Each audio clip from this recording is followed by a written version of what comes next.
Hello, I'm Dr. Clint Sexton, and today I want to talk about food sensitivities and food allergies.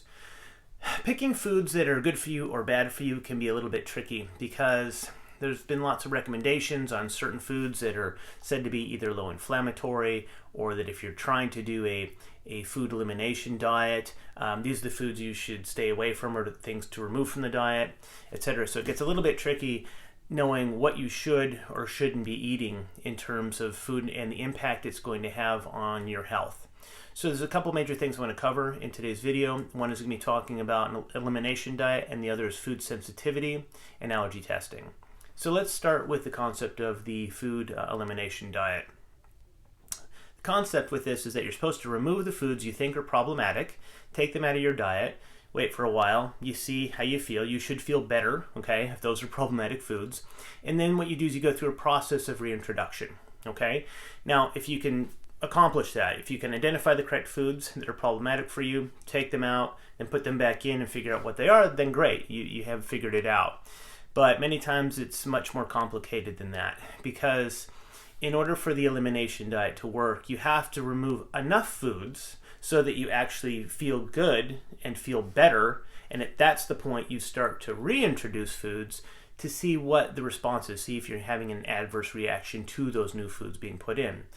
So you have to begin at what I call a safe spot, okay, which means you have to get enough of the foods out so you're in a clean, safe zone. You're assuming that now the foods you're starting with are not reacting with your body. So that's the first challenge you have to try to overcome, is figuring out, well, what's a safe spot for me.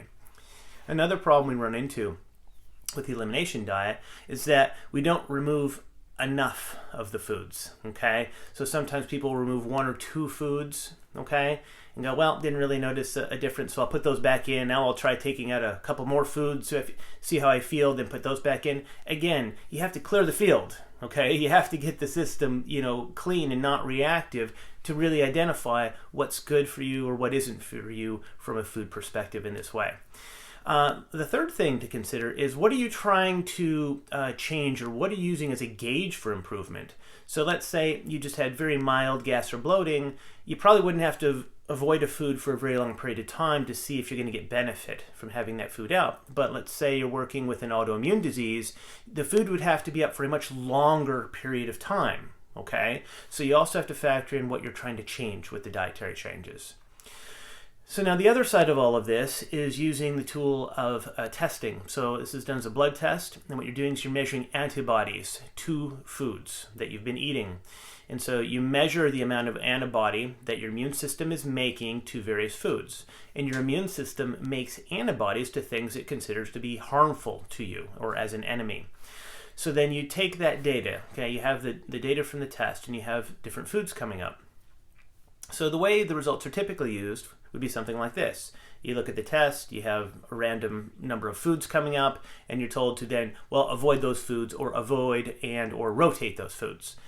Now, that can work in some cases, but many times it's really not giving you a complete picture of what the immune system is trying to tell you, because you could have an arrangement of foods. It might have maybe a fish or a shellfish, or maybe it has an orange, and then maybe it has an avocado, or maybe it has an almond, or maybe it has wheat or corn. And the point is, it just looks really random, okay? What you have to do is you have to look at the results, and then you have to understand the relationship between the foods that are coming up. So it's not just the food itself, but you have to be able to put these foods into categories, and then you want to work with foods more by category, okay, going forward. So that's really a more appropriate way to use the results, because the immune system is trying to tell you what it's reacting to, but it doesn't always give you the complete picture. So you have to fill in the rest of the picture, and you can only do that if you understand what you're looking at, and if you can explain why these foods are coming up, to get a better understanding of what your body does well with and what it doesn't do well with.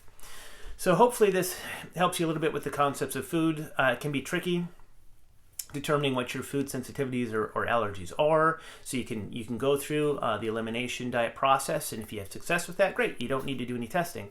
If you just don't know where to begin, or you're not sure what your problem foods are, just not sure where to start this whole process, then that's when testing can be beneficial. because it's beneficial because it helps you get to that safe spot you want to arrive at beginning with this process. And then as you go through a process of reintroduction, you can refer to the test results again to determine what areas or what types of foods should you begin with and what are the kind of foods you might want to put off for a longer period of time. I hope you found this helpful. If you'd like some more information on this, check out the blog. Thank you.